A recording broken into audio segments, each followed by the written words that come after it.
Bueno, voy a dejar aquí, estamos en directo, pero le había prometido ayer a Raciel que le iba a dejar la bibliografía de donde saqué o donde me leí el tema de una parte de las cartas de Gustave Courbet y pues ahí se las dejo para si la quiere buscar, leer. Muy buena, Tommy. Y hoy vamos a seguir eh, eh, hablando eh,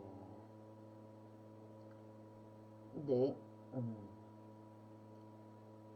le voy a dejar otro,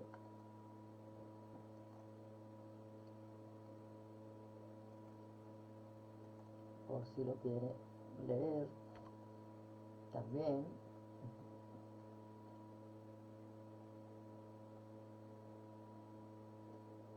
Pero el principal es este, el de Petranden Shade. Esa es la recopilación de cartas que se hizo sobre Courbet. Bueno, vamos a seguir eh, a concluir el tema de Courbet para directamente con el calor de Courbet empezar a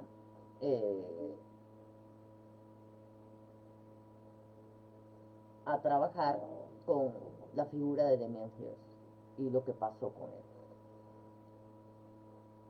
No sé si ya recibieron hoy un email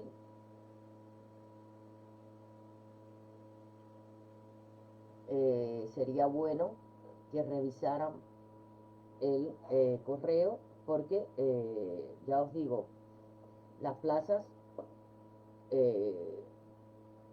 no son muchas y entrarán por el orden hasta cubrir las plazas que hay en en el Zoom para la masterclass que vamos a dar mañana, que creo que es de absoluto interés para todos. Así que revisen el mail. En el mail van a encontrar cómo pueden reservar la plaza. Entonces, yo seguiré la lista y cuando se cubran las plazas, pues ya quedará cubierto. Eh, bien, vamos entonces a seguir con el tema en el que estábamos, que era Courbet y su faceta no solo de pintor, de gran maestro de la pintura, sino como posiblemente uno de los ejemplos más interesantes de cómo él se aprovechó de determinadas circunstancias para auto venderse sin perjudicar nunca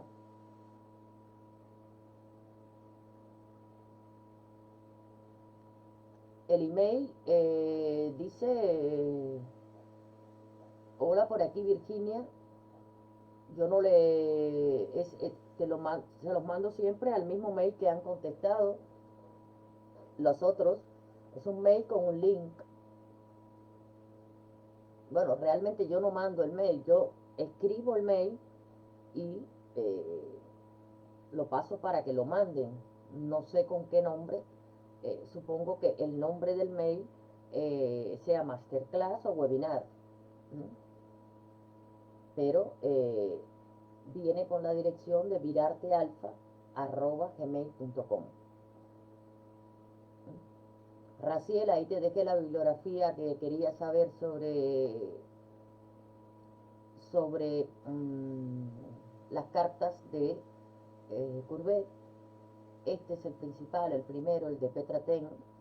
Y esta es interesante porque es un momento en donde Courbet tuvo, que es un análisis sobre Gustave Courbet y la revolución del 48 en Francia. Entonces, te lo pongo para ti porque me lo pediste, pero realmente se lo pongo para todos. El de hoy no te ha llegado.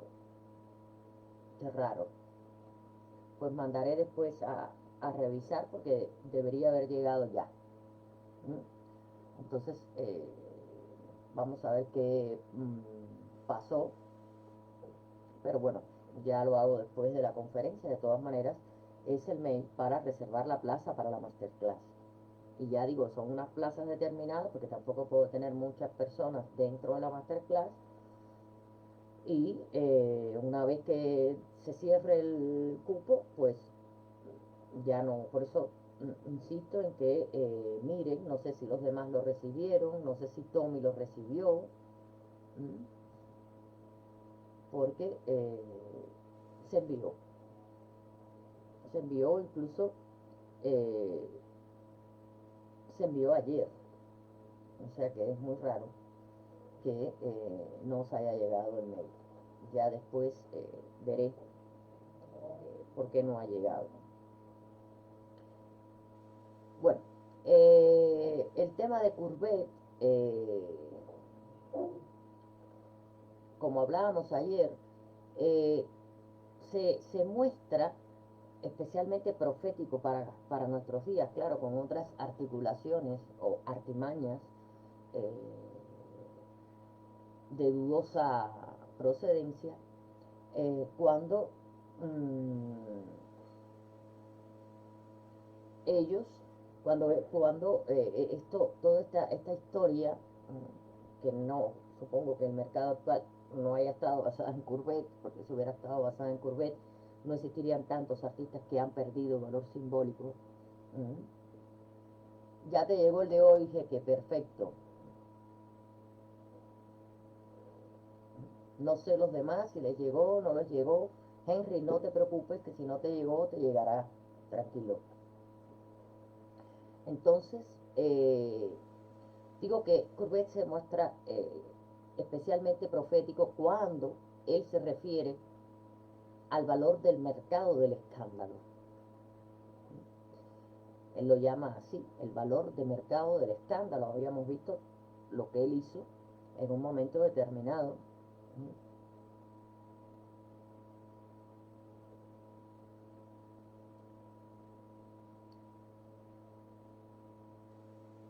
Y él antes había señalado que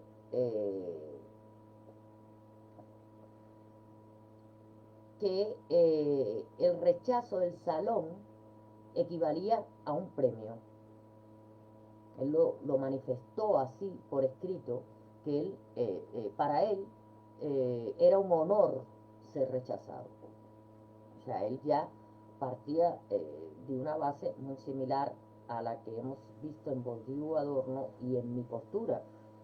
O sea, a veces es más perjudicial el aprecio institucional que el desprecio institucional, porque la institución está cortada por determinados intereses y va a priorizar esos intereses, con lo cual a veces incluirte en determinadas instituciones puede significar que tú como artista seas mal visto o seas mal evaluado por quienes verdaderamente están interesados en el arte, aunque vean potencialidad en tu obra, va a recaer una sospecha de,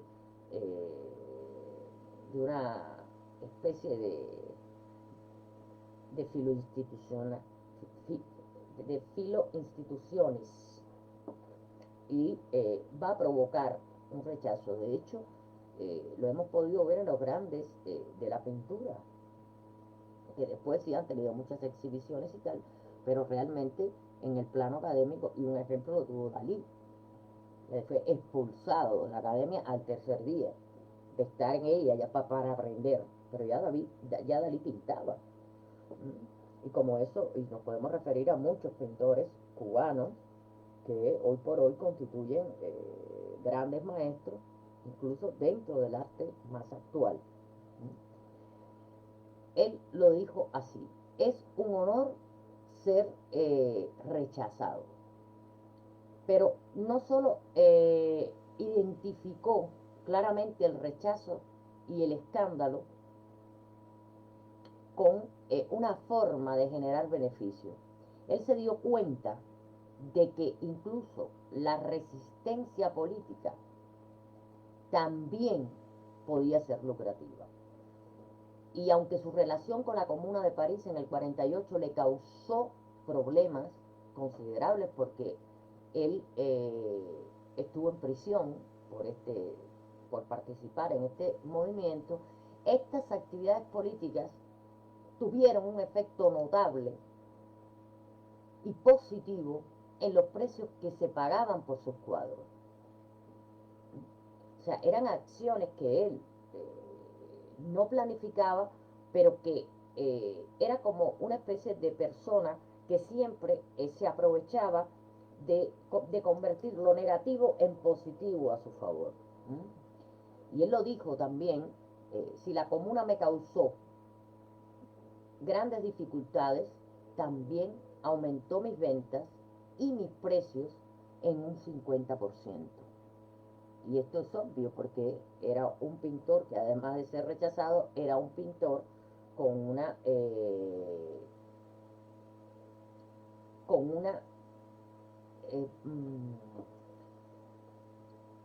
como podríamos decir, con una tendencia política marcada con la participación en un momento importante eh, del acontecer de París, esta primera revolución que estalla con la comuna, y estaba vinculado a ella, con lo cual, así como él supo aprovechar en ese momento para subir un 50% más la venta de sus cuadros, también aquí podemos ver que hay un incremento en el valor simbólico de su obra.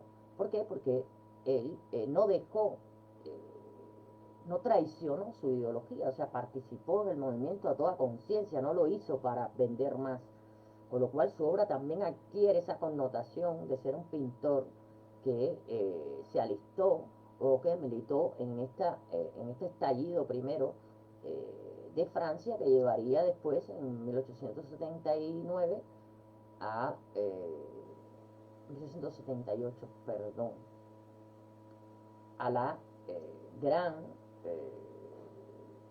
movida revolucionaria de París, a la revolución francesa. Las acciones, él dice, las acciones que realicé durante esta revolución han hecho que mis precios se tripliquen. O sea, él estaba inmerso en ese momento en su hacer en la revolución.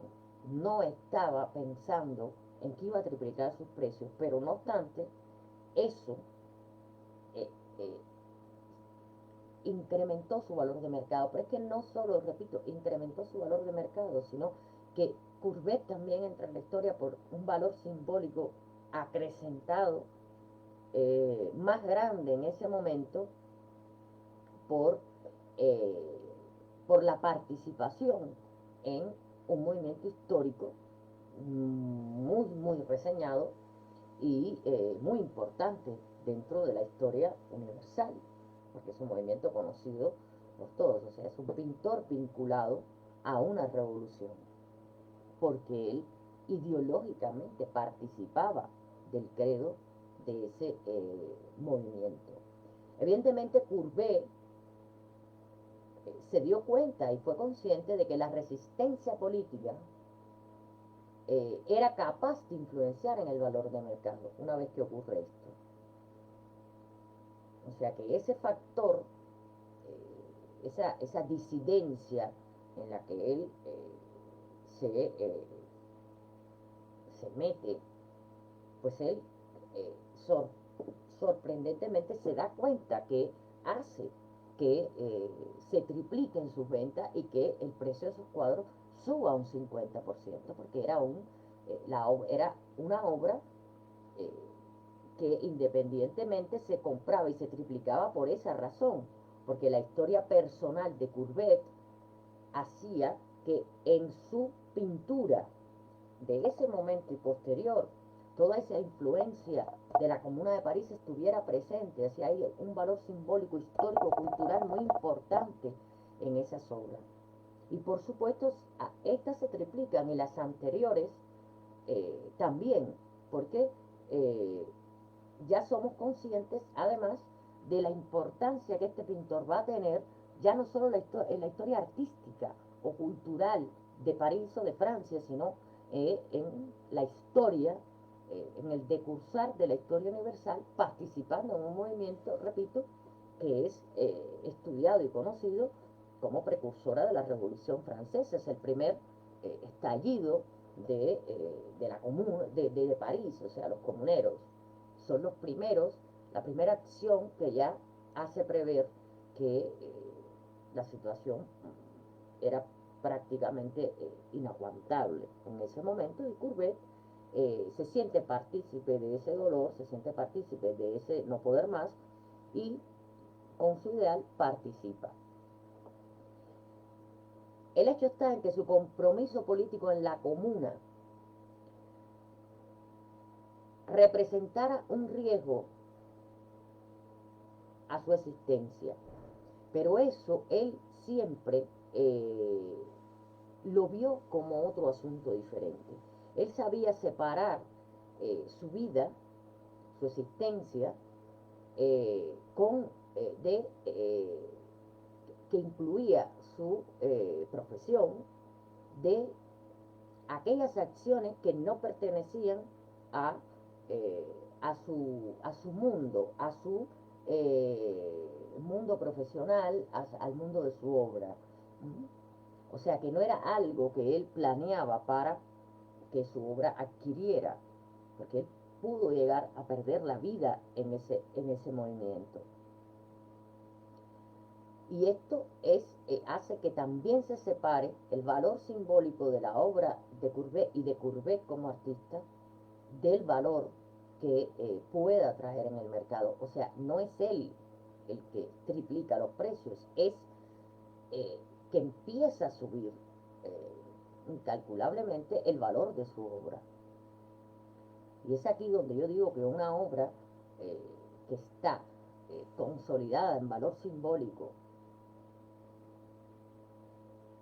trasciende, y es aquí hay una paridad en la forma en que el valor de mercado trasciende, pero al mismo tiempo también trasciende el valor simbólico. O sea, hay un increciendo de ese valor simbólico que va a llevar a que las obras, el valor de mercado también aumente.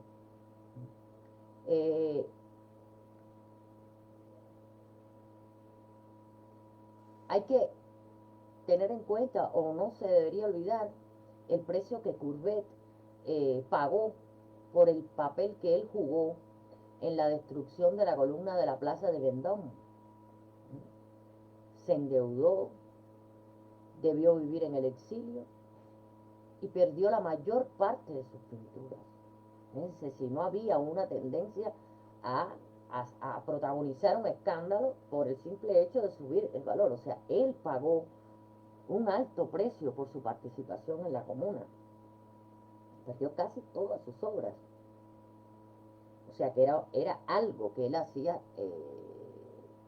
no utilizando el escándalo político para beneficiarse y enriquecerse, sino que lo hacía porque él tenía ideales, era un artista implicado con su época y con aquello que creía.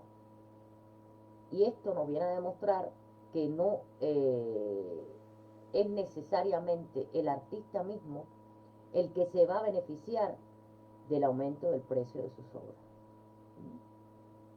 En ese momento, muchas personas, porque cuando hablo de perdió sus obras, quiere decir que se las quitaron, ¿no? Muchas personas se beneficiaron de ese acontecimiento vital que él tuvo que asumir por destruir esa columna emblemática también de París, Y esto también le dio a la obra un valor simbólico que al mismo tiempo aumentó su valor en el mercado porque todo el mundo quería poseer una obra de ese artista que había infringido la ley, y no solo eso, sino que había participado en la destrucción de un monumento que representaba todos los valores contrarios a su ideología o a su creencia, a sus valores, a sus principios. Por otra parte, la capacidad de los precios de generar importancia simbólica también se volvió clara en ese momento.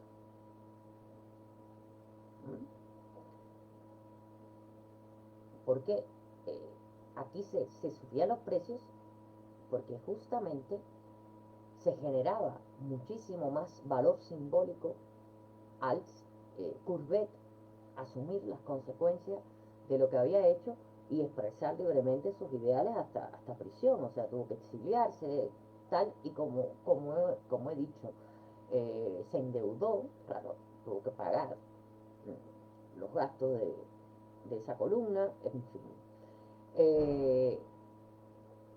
En una carta que él le escribe a Alfred Buyas, que la escribió en 1867, Courbet señaló que las pinturas que adquirió un mecenas que apareció habían aumentado considerablemente su valor. El año pasado, dijo él, yo o el que tenía mis pinturas vendió 25.000 francos de mis pinturas. Por lo tanto, las que tú tienes ya valen más de 100.000 francos. O sea que él pone el antes y el después. Pero el antes y el después implica que hay una subida de valor simbólico. ¿Por qué? Porque en el medio de esto ocurre el tema de, en el medio no, hay una referencia a, eh, a este tipo de obra que fue creada primero dentro de las circunstancias de la comuna y post circunstancias de la comuna, con todo aquello que le acarrió a Courbet.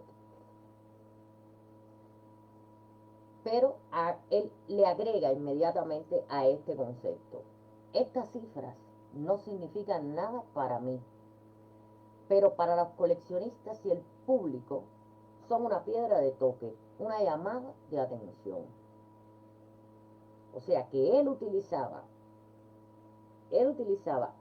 la subida de sus precios para que los coleccionistas y el público para que él trabajaba tuvieran una llamada de atención hacia su obra, no era una banalidad. O sea, él lo dice, el precio no significa nada para mí, pero sí va a significar para el público, porque yo lo que necesito es que miren la obra, que la comprendan, que la entiendan. Y eso, por supuesto, era porque se refería, y aunque no lo nombraba así, era a ese valor simbólico intrínseco que tenía la obra. Él siempre adoptó la retórica de un artista apartado del mercado. Y digo retórica porque lo han convertido en una retórica. Pero él siempre se consideró un artista despojado de ese interés por el mercado de arte oficial. Y él despliega una indiferencia que es muy sorprendente si tenemos en cuenta la atención obsesiva puesta sobre los precios a lo largo de su correspondencia. O sea, hay una interrelación, mientras que él refuta la no importancia que para él tiene las cifras de su obra y cómo van aumentando al mismo tiempo, él las reseña continuamente en todas las cartas que aparecen en este libro que dejé arriba, y siempre en su correspondencia aparecen precios que además eso es lo que debe hacer un historiador, o sea, un estudio de el material que aparece de un pintor, porque ahí tienes muchísimas referencias de por qué alcanza valores de mercado un artista, sobre todo antes de las vanguardias y después con ligeras variaciones durante la vanguardia hasta los años de la posguerra, de la Segunda Guerra Mundial.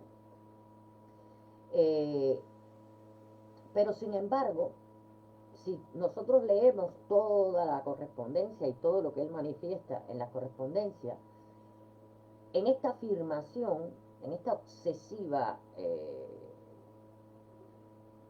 manera de escribir siempre sobre cómo subían sus precios, porque realmente nunca bajaban, siempre subían, lo más importante para él es la sugerencia de que estos precios siempre se basaban en el reconocimiento que él tenía entre coleccionistas y público. Él establecía una relación directa con los consumidores de su arte. Y él, para él lo más importante era que tanto coleccionista como público y la crítica que hemos hablado, que siempre le fue favorable justamente por esta actitud de Courbet,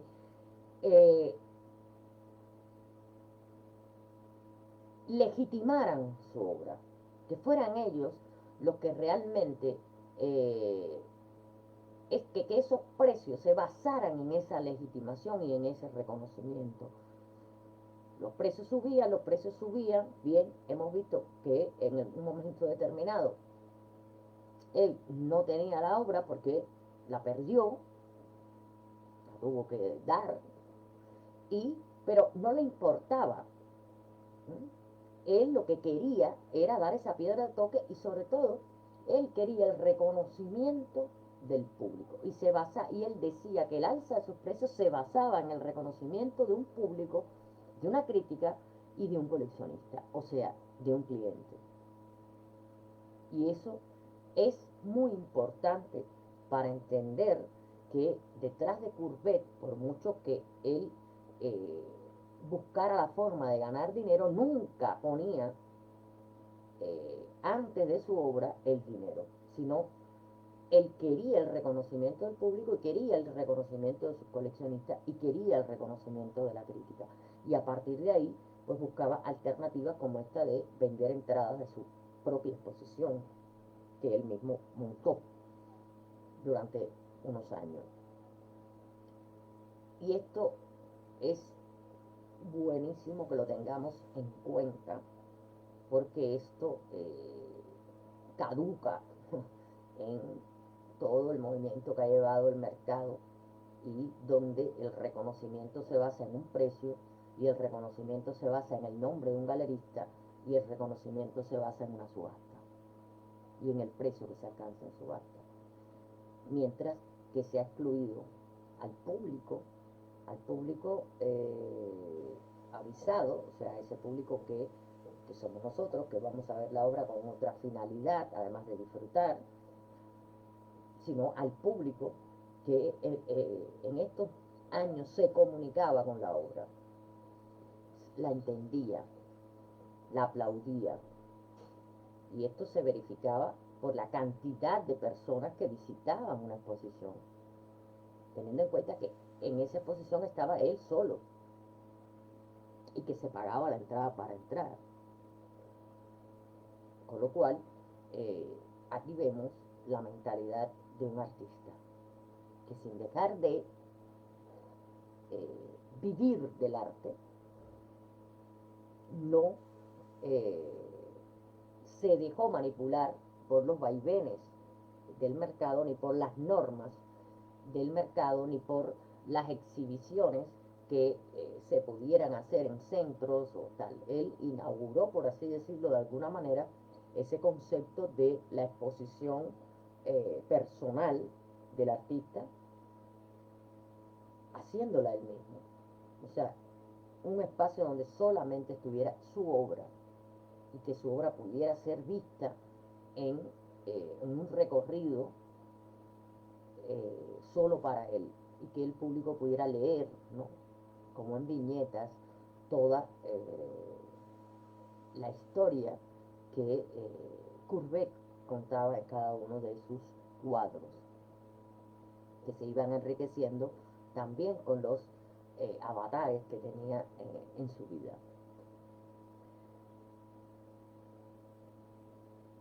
La afirmación de Courbet de que para él era importante que los precios se basaban en el reconocimiento de crítica, coleccionista y público, puede tomarse casi como una evidencia de que en el siglo XIX los precios altos del mercado ya eran capaces de consolidar una impresión de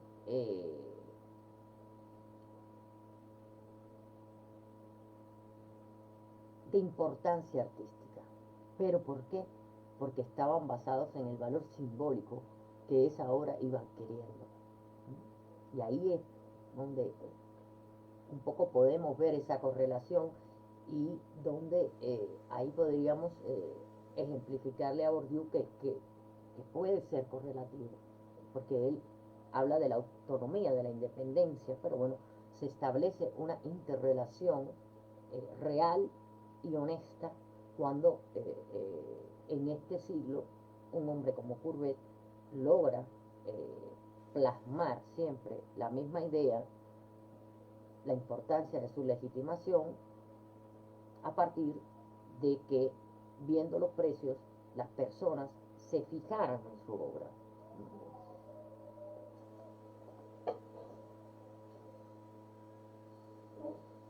Es decir, para este siglo, los precios altos de mercado ya consolidaban una impresión de importancia artística, o sea, legitimaban el valor simbólico de la obra. Y desde este punto de vista es imposible hablar en este caso de una independencia relativa del valor simbólico respecto al mercado, lo que comentaba anteriormente, como afirma como una generalidad Bourdieu en su teoría, que es una teoría que estudia el pasado, pero al mismo tiempo quiere proyectarse hacia el presente o el futuro del arte. Y yo creo que este estudio de el trabajo de Courbet es muy interesante porque las teorías tampoco se pueden llevar a rajatabla, y las teorías no pueden ser generales para todos los artistas. Si tú trabajas con 10 artistas, pues cada artista tiene una ubicación, cada artista tiene una relación más o menos dependiente o independiente con respecto al mercado. Y si tú visitas con frecuencia artistas, pues según tu propia teoría o aquello que tú quieres llevar adelante, pues escogerás unos u otros. Lo interesante del hecho que hemos hablado en Courbet es que para él el dinero solo le causaba una buena impresión a los coleccionistas y le causaba una buena impresión al público, con lo cual los coleccionistas ahondaban en su obra, cosa que actualmente no se puede hacer porque es tanto el rebumbio de artistas que salen de la nada, que es imposible concretarse en hay que darse cuenta también que en el siglo XIX, aunque había coleccionistas del movimiento, había coleccionistas de pintores específicos, de pintores específicos, que coleccionaban la obra de un pintor, o que coleccionaban parte de la obra de un pintor. Y con esto lo que hemos visto en el boom casi reciente, porque 2 décadas no son nada en la historia, lo que hemos visto en el boom del arte puede darse y puede describirse como un empeoramiento gradual de esta situación que también marchaba en el siglo XIX y que marchó durante las primeras vanguardias. Porque incluso el público experto que participó en todos estos movimientos del boom del mercado, los especialistas y los supuestos entendidos, los expertos, los historiadores, permiten que su juicio sea influenciado por los altos precios. Con lo cual ocurre al revés.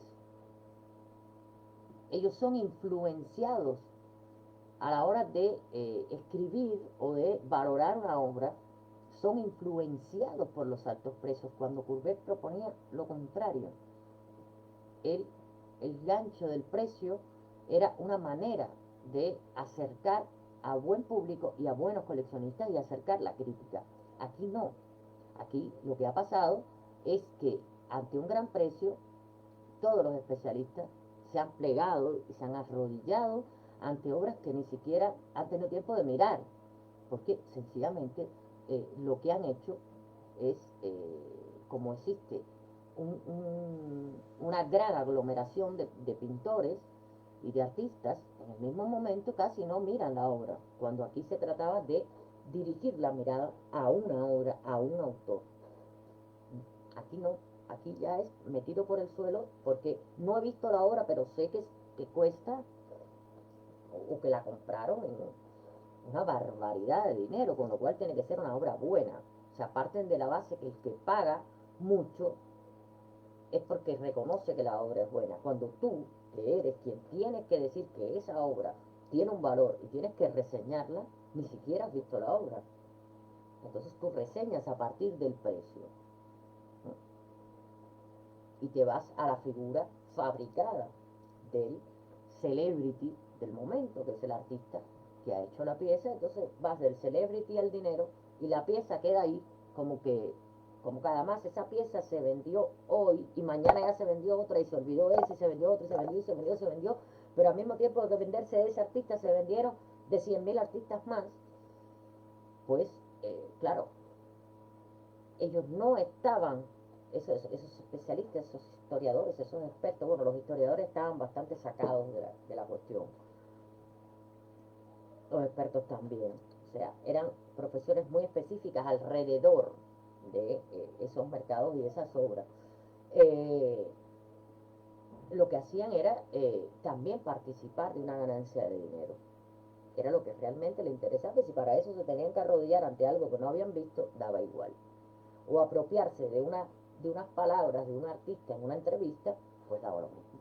Pues ahí ellos agarraban y ponían el oído a funcionar y ¿quién fue el galerista que vendió? Ah, ¿y en qué subasta? Ah, ¿con qué lote? Ah, ¿cuánto costó? Ah, ¡pum! Ya. Era el boom del artista, no de la obra. Por eso esos artistas no se consolidaron, porque su obra no se consolidó, no se evaluó, ni siquiera se miró. Iban directamente a subasta muchas veces.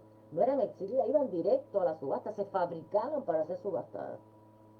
Con lo cual, a esos artistas le importaba un nada el público, ni la exhibición, ni que su obra fuera vista, le importaba fabricar para vender.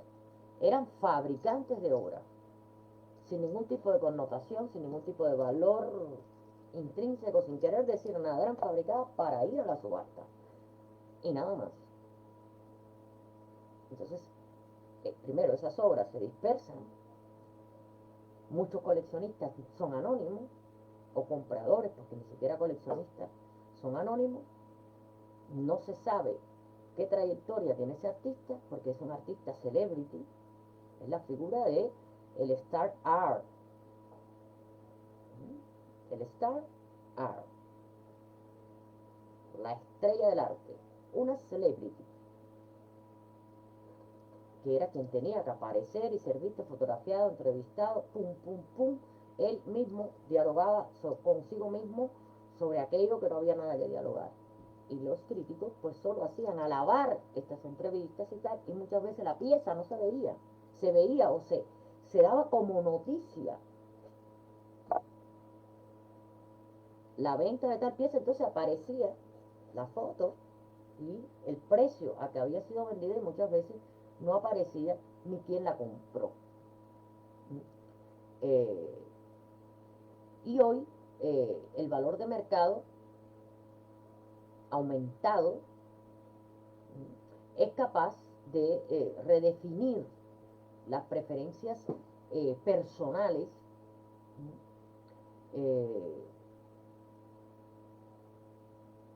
incluso saber y entender que muchos de los que compran ese arte o que han comprado ese arte no son coleccionistas, son compradores, son inversores que adquieren una pieza porque si el valor es alto, como ellos presuponen que todo arte es como el vino, que a medida que más se guarda, mejor sabor tiene, lo que pasa es que ese es el arte, no cualquier cosa que compras en una subasta, no cualquier pieza que no tiene ninguna historia, que no tiene ningún valor referencial, no tiene puntos de comparación porque no existen, el resto de las obras de esa artista no están.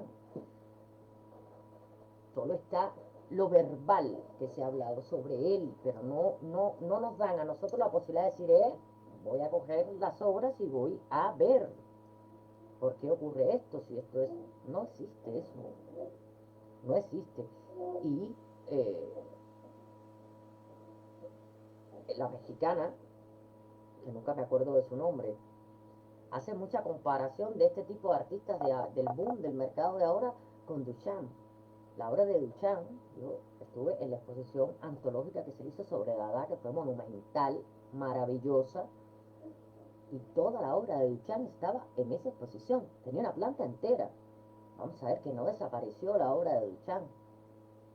Y de aquellas que eran piezas que se hacían para, como una especie de performance, o de una acción o de un gesto, aparecen grabaciones, se grababan. Y se han pasado a medios digitales y hay fotos de las acciones sucesivas, el famoso encendido del cigarro. Entonces, hay por donde atacar. O sea, el libro, hay un excelente libro que yo leí, tengo, que analiza toda la vida y obra de Marcel Duchamp. Y Marcel Duchamp fue un artista del gesto, fue un artista de un momento en que era necesario romper con eh, con ciertos estándares. Fue un adelantado, un visionario, un burlón, que hasta ideó el arte portátil. Esa maleta de arte portátil donde está recogida toda su obra, o parte de su obra, menos el gran cristal, estaba en esa exposición. O sea, una obra que desapareció. Esa obra está, la original, la pieza original. De hecho, el urinario que está expuesto en el Pompidou tiene un urinario, pero ese fue el primero, el que pusieron en la exposición de Dada fue el primero, que incluso está pegado porque fue roto. Estaba expuesto. Eso es una obra que existió, no es una obra fantasma que nadie vio.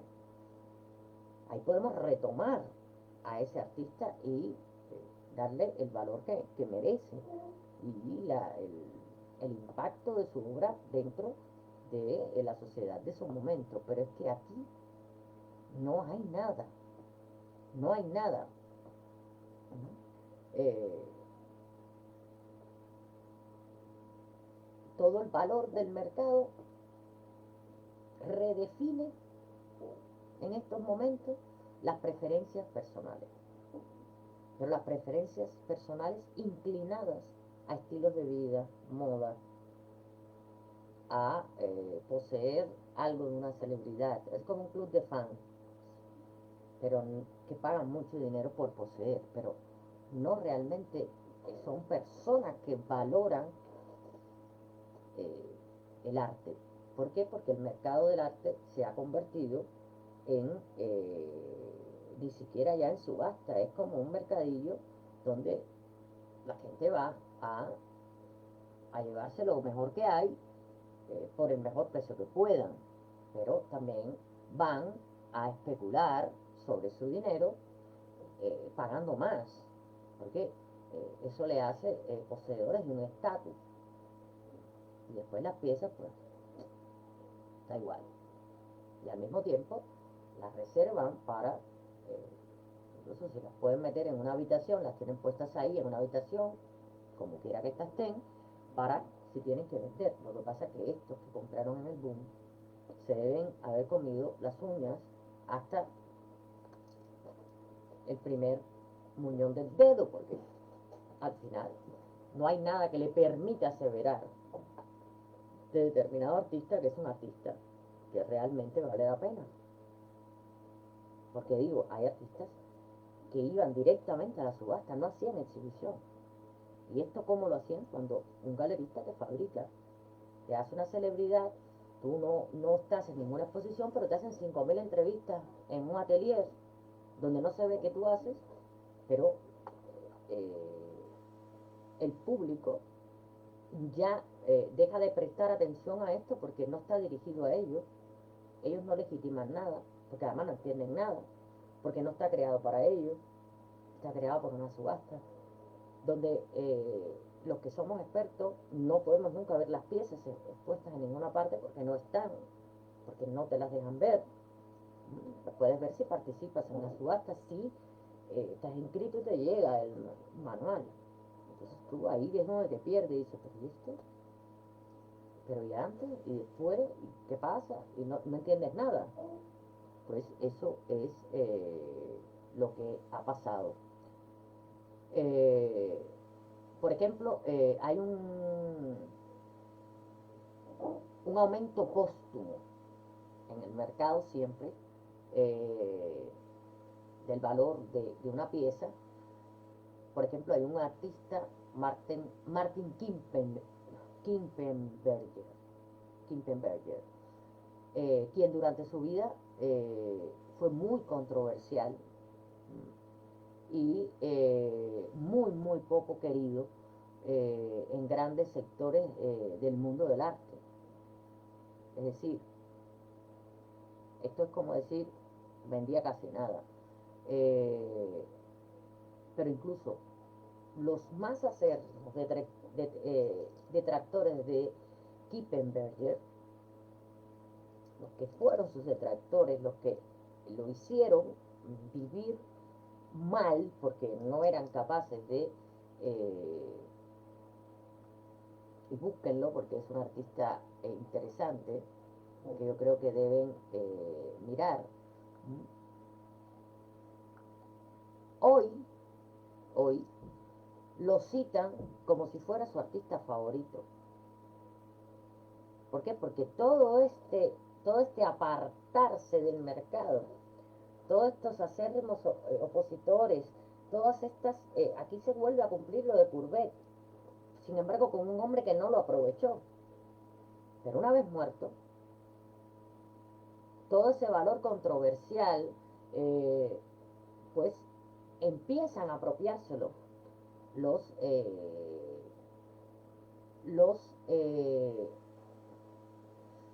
sí, Avelina está la pobre,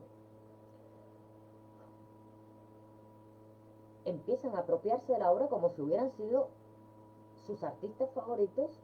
Y por supuesto el incremento del valor de mercado de este hombre que en vida no disfrutó ni siquiera de una exitosa exhibición, por no decir venta, como es moda,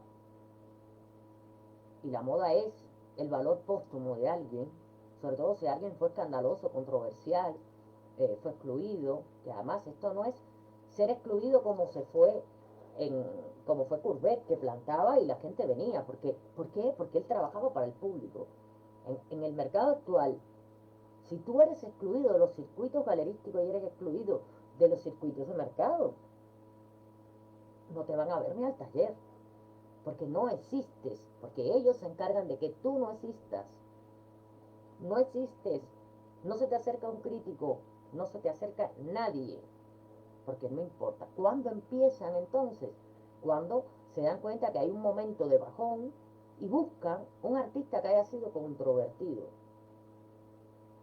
y aprovechan el momento para meterlo dentro del mercado. Ya el artista no vive, no puede ni decir ni no decir si quiere o no estar en el mercado, y entonces ocurre el subidón de los precios.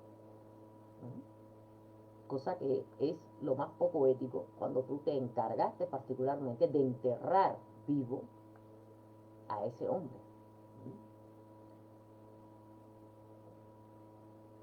Con lo cual, la historia de la recepción de su trabajo demuestra que esa obra siempre tuvo valor simbólico, porque si no, no pudiera tener valor de mercado. Pero como los encargados son personas que no están capacitadas para hacer un estudio, para valorar un artista y ver la importancia de su obra, son personas para fabricar celebridades de usar y tirar como los clines, pues obviamente esto lo demuestra. O sea, tiene un valor simbólico porque ahora se genera un valor de mercado. Pero lo que pasa es que ocurre al revés. O sea, vuelve a ocurrir lo de Courbet. Cuando ellos lo venden, porque ellos no te hablan del valor de mercado, de valor de simbólico, o sea, si no se aprovechan de la anécdota, que es de lo que se vive en el arte, de la anécdota del artista, no de la obra que hacen, pesa mucho más esa anécdota de irreverente, papá. Se empieza a vender la obra y alcanza un valor de mercado. Y ocurre lo de Courbet. Cuando alcanza un valor de mercado, entonces existen personas que sí conocen de arte, que sí saben la importancia del valor simbólico sobre el valor de mercado, que empiezan a mirar la obra, empiezan a escribir sobre ella. Y desgraciadamente, lo que a veces hacemos es legitimar esos precios estrafalarios y no negarnos a legitimar a un artista, porque dejar de legitimar a un artista, pero se empieza a subir porque empieza a llamar la atención de un público experto, y que hace de la cuestión, de esa cuestión que ha pasado con ese artista, hace toda una investigación para tratar de restablecer dentro del arte a ese artista, y obviamente alcanza cada vez más precios, y esos detractores hoy se sienten grandes conocedores, te pueden decir que fueron amigos suyos y todo, y al final lo hundieron porque nunca se acercaron a su obra, simplemente porque era muy polémico, porque para sus intereses sociales no convenía ese artista, no convenía ese artista en sus paredes. Lo mismo pasó con Mapplethorpe en su momento, cuando hoy y desde siempre fue un fotógrafo espectacular, maravilloso, con unas obras con un contenido impactante, pero los intereses sociales no te permiten tener esa obra en la pared, no te permiten la relación con ese artista porque políticamente es incorrecto, porque bla, porque eso es lo que ha primado dentro del mercado de arte, ese que vamos a cambiar, no es que estamos intentando cambiar, es que lo vamos a cambiar, porque tiene que llegar un momento donde se aproveche la ruptura y se aproveche la grieta que tan profundamente se está provocando, y cada vez se hunde más, es más y más, y cada vez más se fragiliza todo lo que, y se pone más en cuestionamiento lo que se está vendiendo, lo que se está haciendo, y sobre todo hay que aprovechar que en este momento los galeristas están de capa caída, y todos los mercaderes, los que venden, compran, tracan, están también de capa caída porque no saben vender si no es como han vendido hasta ahora, porque no saben legitimar. Si hubieran legitimado a sus artistas, podrían tranquilamente seguir trabajando, ¿sí? Y podrían seguir publicitando y podrían seguir haciendo cosas interesantes con los artistas, pero sencillamente ahora de nada le vale fabricar un personaje porque ese personaje o sale con una mascarilla y casi no se ve, o los medios no están dispuestos a promover ese tipo de cosas porque auguran que después, y sobre todo porque ya existimos personas que publicamos a nombres personales de artistas donde señalamos lo que está ocurriendo, señalamos lo que está ocurriendo. Y basta con señalar a uno para que todo sea un efecto dominó.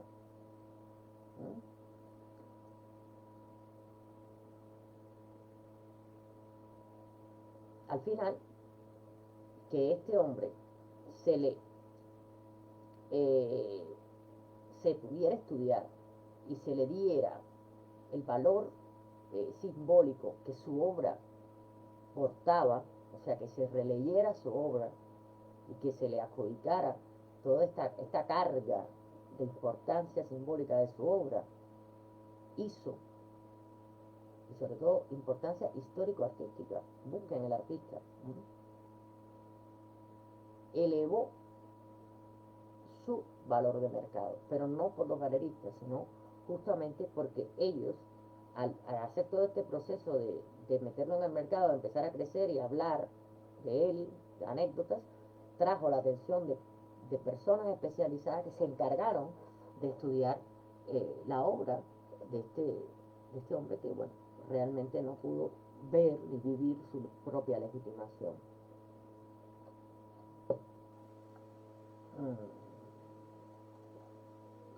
Bien.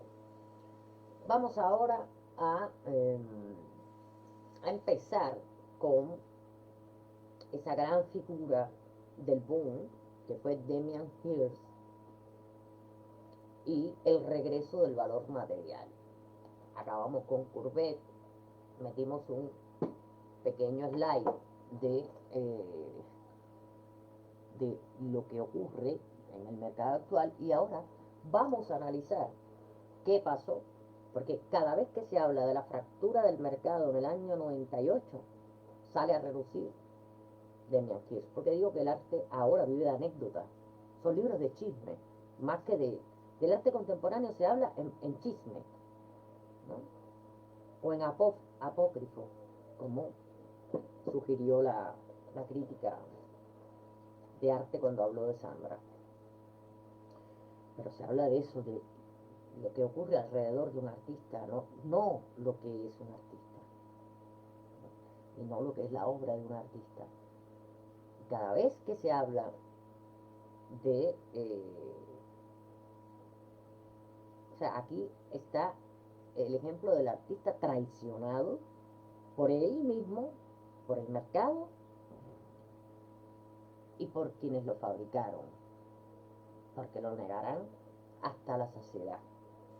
No hay una referencia a la quiebra del mercado que no haga la anécdota de Damian Hirst sacando obra del estudio para meterla no sé dónde, porque prácticamente se le culpa así por encima de esa quiebra, de esa crisis del mercado en el 98 que hizo, todos pensamos que iba a remontar con un mercado nuevo, pero no, es imposible, porque los accionistas del mercado siguen siendo los mismos, los que accionan el mercado siguen siendo los mismos, o seguían siendo los mismos. Ahora se está, una vez lo dije, lo virtual, ese mercado, esas líneas azules, esos océanos azules, quiere herejes, porque el mercado y el mercado del arte sabe que va en extinción. Entonces está pidiendo herejes. ¿Quiénes son los herejes? Los que ellos hicieron herejes. Los expertos, los historiadores, los que le interesa, por encima de todo, legitimar el arte. Yo ayer, en un post que puso un bailarín, profesor bailarín, que tiene una escuela de México, tiene una escuela de ballet en México, en Oaxaca, un bailarín cubano, alumno de Eloy Araujo. Él hablaba de todas las malas praxis, ¿no?, que se hacían con respecto a la educación artística y la educación del ballet. Y yo le puse una frase que digo, todo el mundo está por todas las causas, los animales, lo ecológico, que me parece maravilloso. Yo también abogo por eso, ¿no? Pero nadie se está dando cuenta, nadie se da cuenta, ni se ha querido dar cuenta, ni le importa que se está matando al arte, que el arte se está muriendo. Y un mundo y un pueblo sin arte es un pueblo sin memoria. Y un pueblo y un mundo sin memoria no existe. No existe. Deja de existir. Pero si hubiera una causa, así como se juntan los ecologistas, como se juntan los veganos, como se juntan todos los que se juntan, porque se plantea y se dice teóricamente que se está matando al arte, que se está muriendo, porque lo están matando. Y se movilizara el mundo del arte en función de resolver esa situación, quizás el mundo se podría salvar, pero eso no implica que no existan personas que quieran salvar esa memoria, quieran salvar ese mundo y quieran salvar al arte. Porque a mí, yo detesto ver una corrida de toros y matar a un toro, pero detesto más, mucho más, cómo se mata el arte. Y al arte se mata matando a los artistas, con silencio, con ostracismo, con secretos intereses, juzgando la vida del artista, juzgando las ideas políticas de un artista, juzgando cuánta tontería hay menos su obra. Y esos artistas son más que los artistas que están en el mercado. Hay artistas muy buenos de los que ni se oye hablar, ni se conocen. Pero al arte lo están matando. Al visual, a la danza, al teatro, al cine, lo están matando. Porque donde primero recortan los estados es en cultura, donde primero recortan es en arte, donde primero se cierra es en todos los espacios reservados a la cultura y al arte.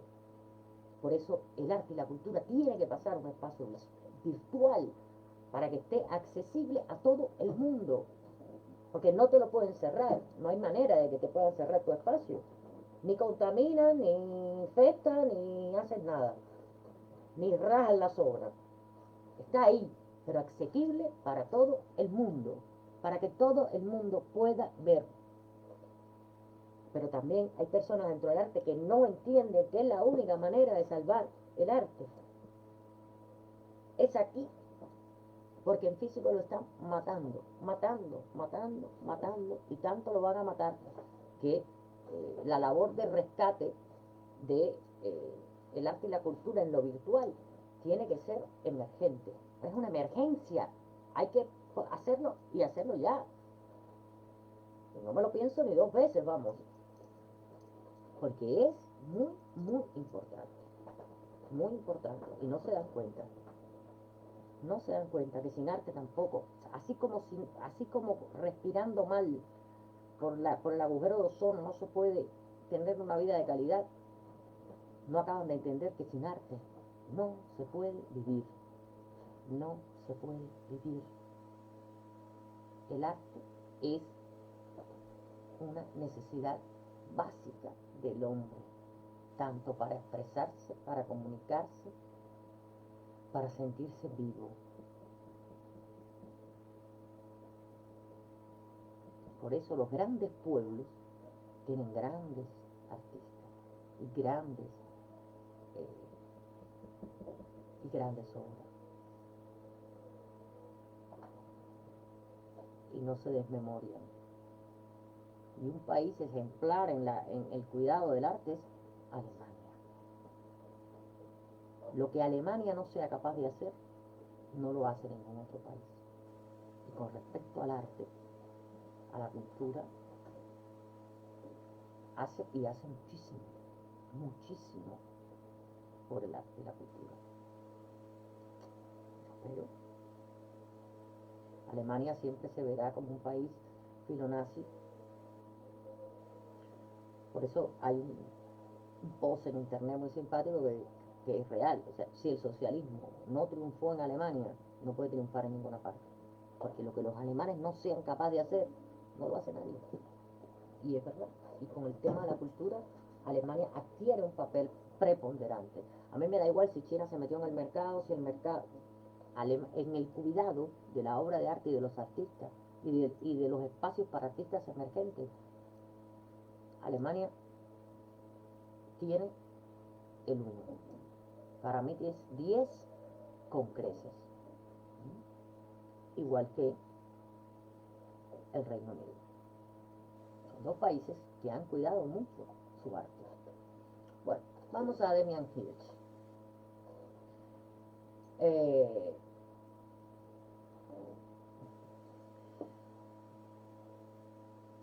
El arte, en los primeros años del nuevo milenio, o sea, cuando se inaugura el año 2000, y hasta el boom del mercado del arte, que fue un gran boom, esos primeros años del siglo, tuvo una caída brutal en la segunda mitad del 2008. Y he estado diciendo el 98, me he equivocado, no sé por qué tengo el 98 en la cabeza, porque en el 91 hubo una caída también.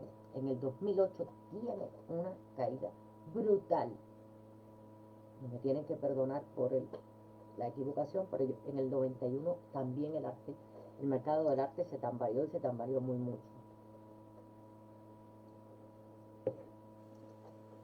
Y el mercado se enfrenta a una situación en la que exclusivamente el valor de mercado de una obra de arte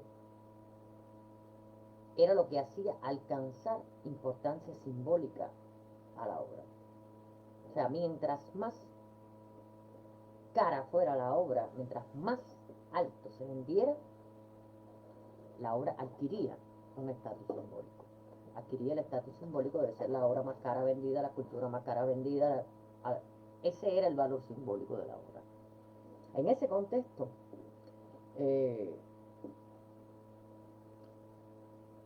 hay una obra de la que se ha hablado mucho, que es For the Love of God, del 2007, de Damien Hirst, que es un ejemplo de esto. Yo el otro día lo reseñé en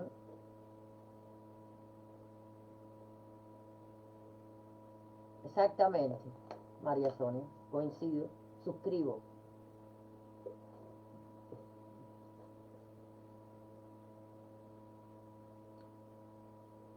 ¿En qué consistió la pieza de Damien Hirst?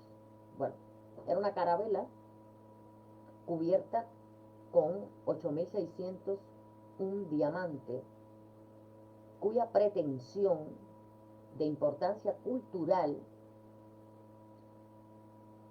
se basa en primer lugar en su tremendísimo precio. No estamos hablando de alguien que se burlaba del mercado. Costaba 100 millones de dólares. Se vendió en 74 millones de libras esterlinas. 100 millones de dólares. Y es algo que la prensa nunca se olvida de mencionar cuando reseña esta obra, porque esta obra pasó a ser la escultura más cara vendida en la historia del arte. Y dicen que, bueno, Dalí realizó unas joyas con piedras preciosas, que bueno, esto la equiparan como que es la pieza más costosa en producción que se haya vendido. Pues la importancia se basa en primer lugar en el precio que tuvo. Y repito, la prensa siempre recalcó esto y ha recalcado esto, cosa que le viene después a Hirst bastante mal, porque esto lo hace en el 2007, 3 días antes. Él había hecho una especie de juego donde metió en subasta unas obras suyas pero las metió eh, sin saber quién era el autor de la pieza, de las piezas.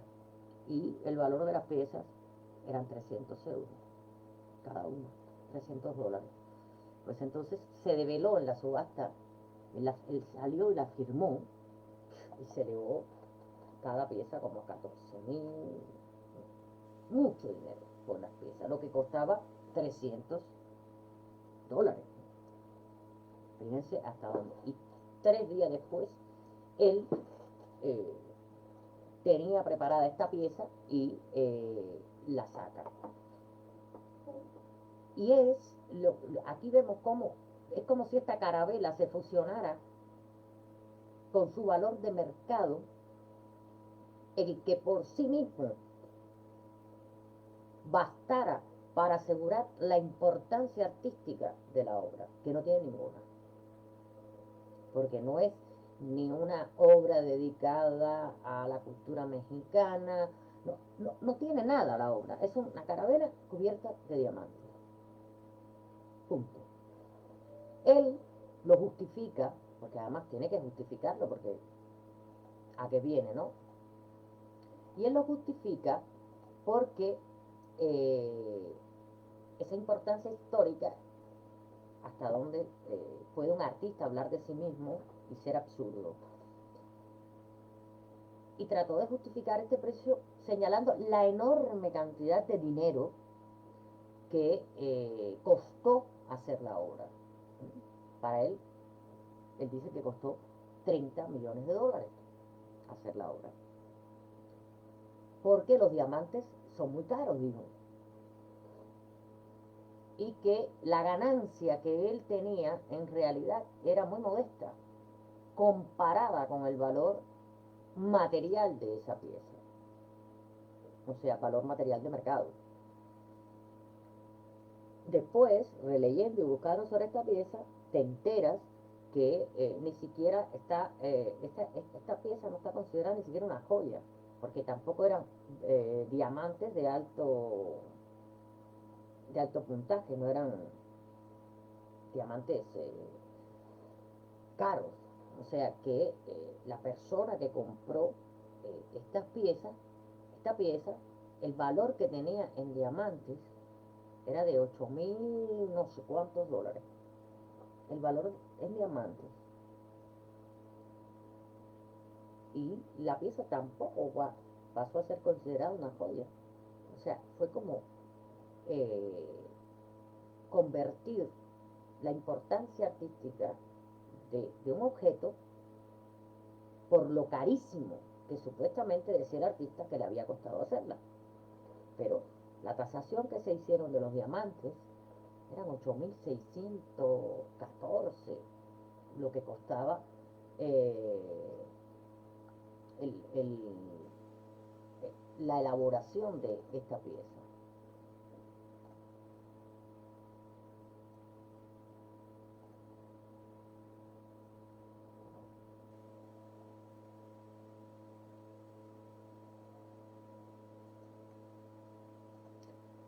Bueno, Demian fue un artista que se aprovechó de su momento, que se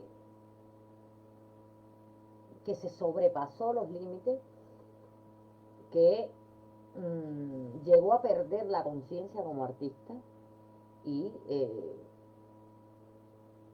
sí tuvo una conciencia de gran mercader, porque realmente él sí realizaba las piezas pensando en el dinero, porque él justifica la importancia histórica de la pieza por el valor de producción que tuvo esa pieza.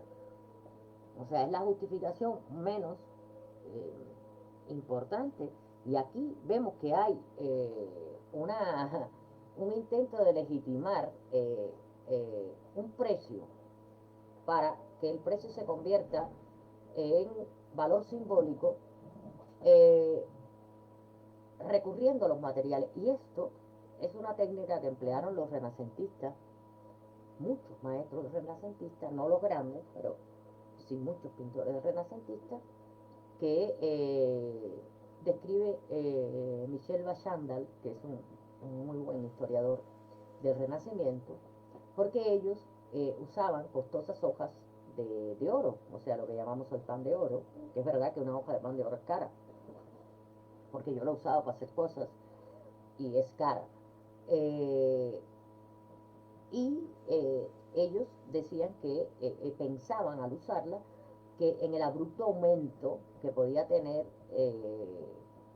el precio con estas hojas incorporadas en sus cuadros, o sea, en sus cuadros que perfectamente podían crear este color dorado con pigmentos y barnices, pero ellos utilizaban el pan de oro para hacer estas piezas y por eso les permitía subir el valor por el material.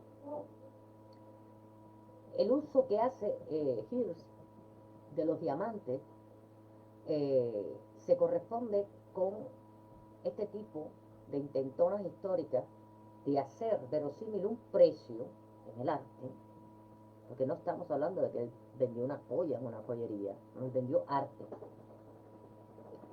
como una forma de contrarrestar el carácter fundamentalmente arbitrario de, eh, de la formación de un precio alrededor de una obra, que es como una suerte de antídoto.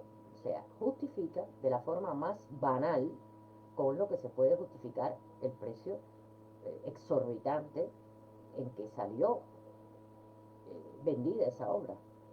Porque si te costó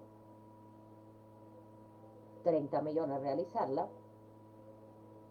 de 30 a 100 hay 70. Muy poco no debe ser tu margen. Suponiendo que cobraras el 50% del valor de venta. O sea, estás cobrando 50 millones. El margen son 20 millones.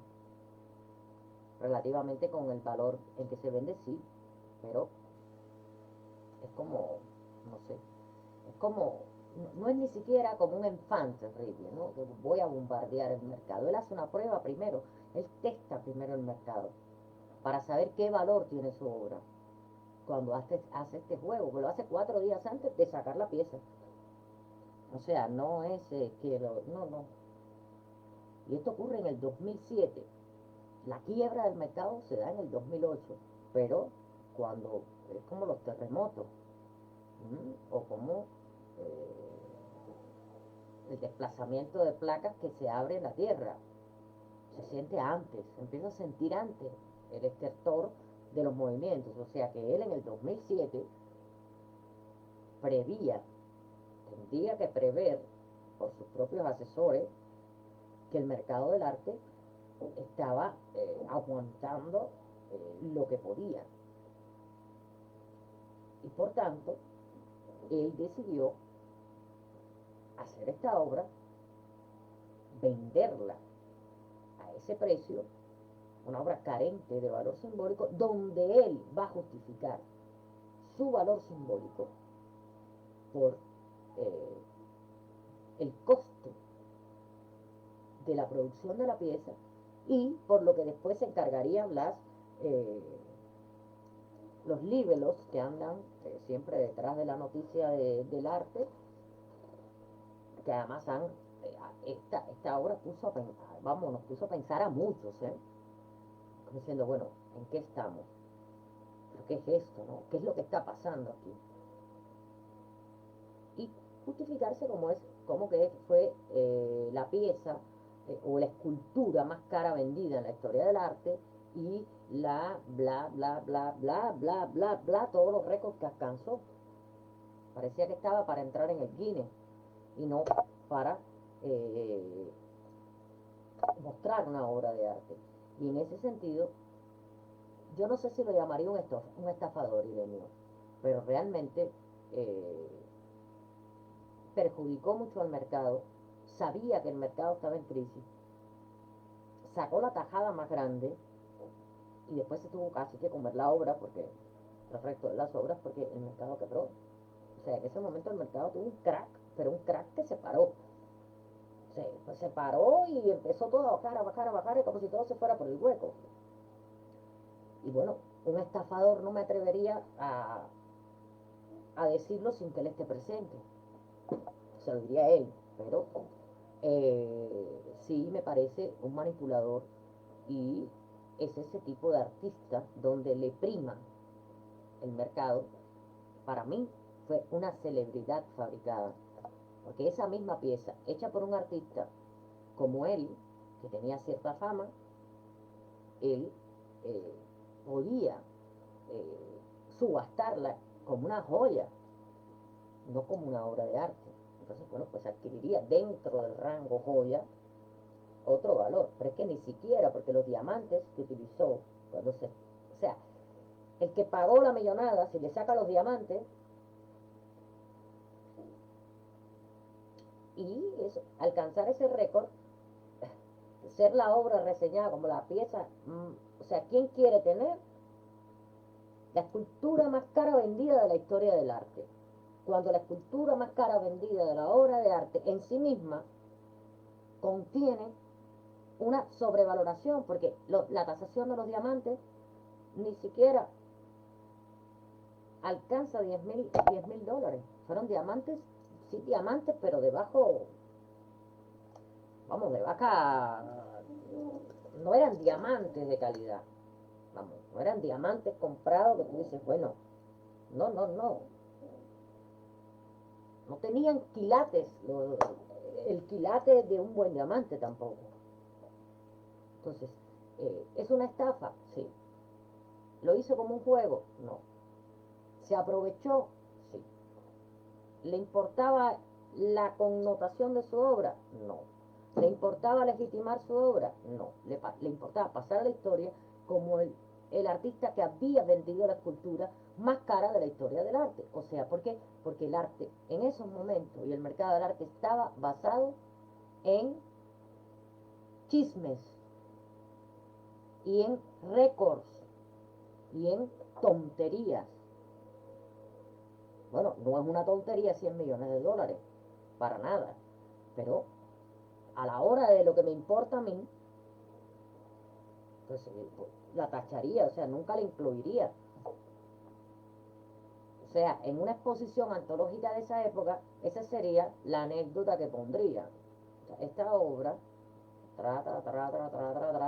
pero es que no tiene nada la obra. Es un juego de palabras que él hace, porque no tiene cómo justificar, esa obra no contiene nada. No es una pieza creada, porque el símbolo de la carabela es un símbolo, además, del vanitas, justamente. La vanidad se representa con una carabela en toda la aventura de los místicos. La carabela siempre representa el vanitas. Pero es que él ni siquiera hace alusión a eso. Y realmente uno se puede preguntar, pero eso es yo ya que conozco la historia del arte, conozco la simbología. Le voy a adjudicar a esa obra, que es lo que trató de hacer fue el Vanitas, pero llevado a la escala suma, no señor. Entonces hubiera hecho con una carabela de verdad y hubiera incrustado los diamantes. Pero es que fabricar una carabela y llenarla de diamantes, ¿eso qué sentido tiene? Es bonita, yo no la tendría, no me gusta. Es interesante, la verdad que a mí no me interesa. Siempre me preguntan lo mismo, y si te la regalaran, bueno, vale, si me la regalan, pues, mira, si me la regalan, saco los brillantes, lo pendo y dejo la carabela con los huequitos, y me la pongo aquí, por ser la historiadora que le sacó los diamantes a la obra de Hirsch, y la puso ahí como un pisapapel. O sea, le dio un uso y un valor simbólico a los diamantes y después doné el dinero de los diamantes a instituciones benéficas o a lo que quiera. Y le di una connotación simbólica a la obra, pero no el yo.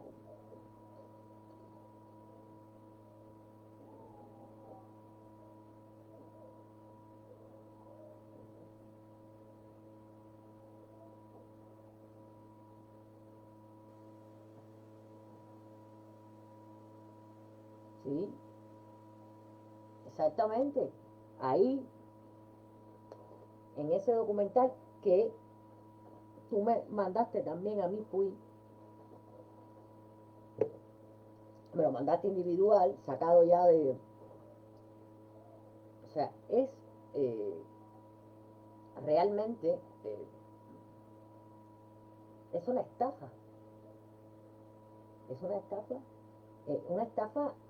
mercado, una estafa artística y una estafa que le costó muy caro al mercado y le costó muy caro, pero muy caro a él,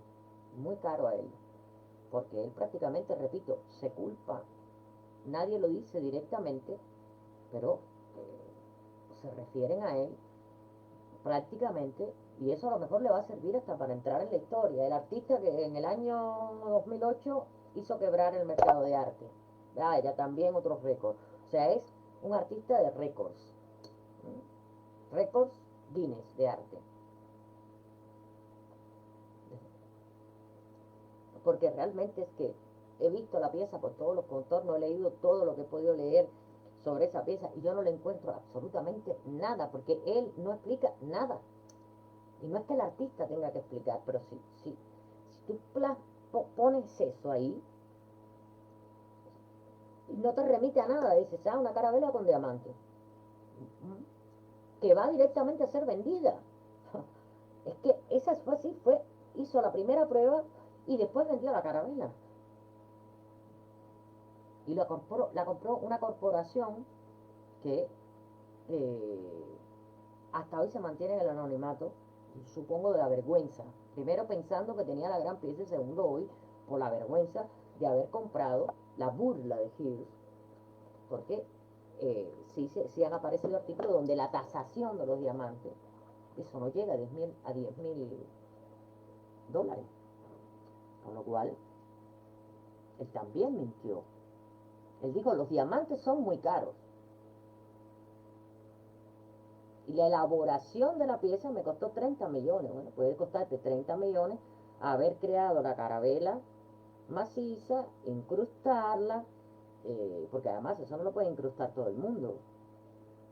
Los diamantes no se incrustan así, no se engarzan como quiera, tienen que estar engarzados. Los diamantes tienen que estar cortados para lo que él quiere hacer. Pero sí te puede haber costado eso, hacerla, pero no los diamantes. Si uno se fija en el proceso, eh, es como es como sacar el dinero para, para sí mismo, de algo que no explica, que no tiene ningún valor que explique por qué esa obra cuesta ese dinero. Pero él ya había puesto la atención cuando hace la primera maniobra, Hills.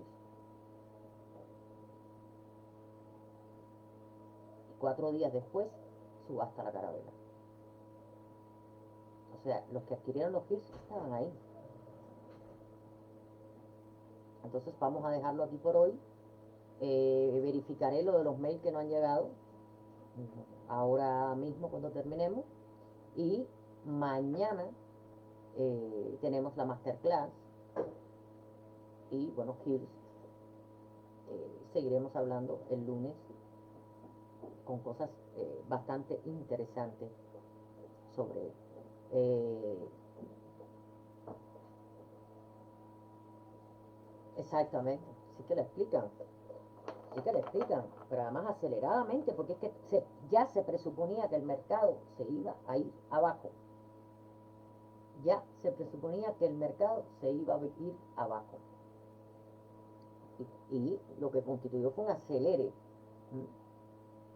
Entonces, nada, mañana ahora voy,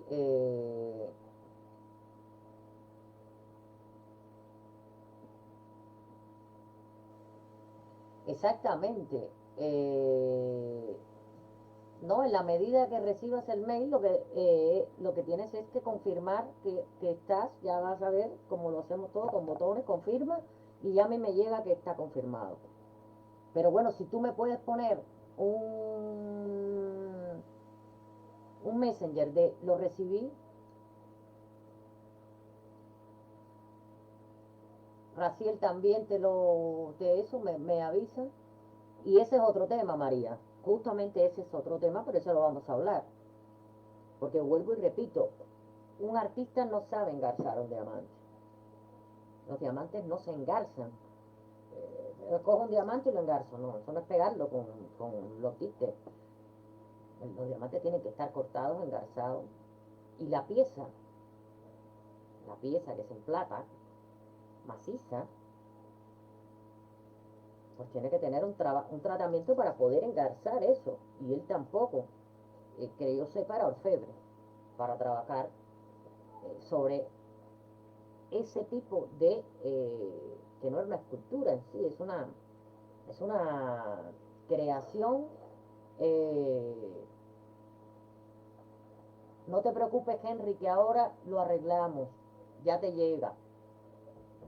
Es una creación hecha por una persona que sabe, no un escultor, una persona que ha hecho como un croquis de esto.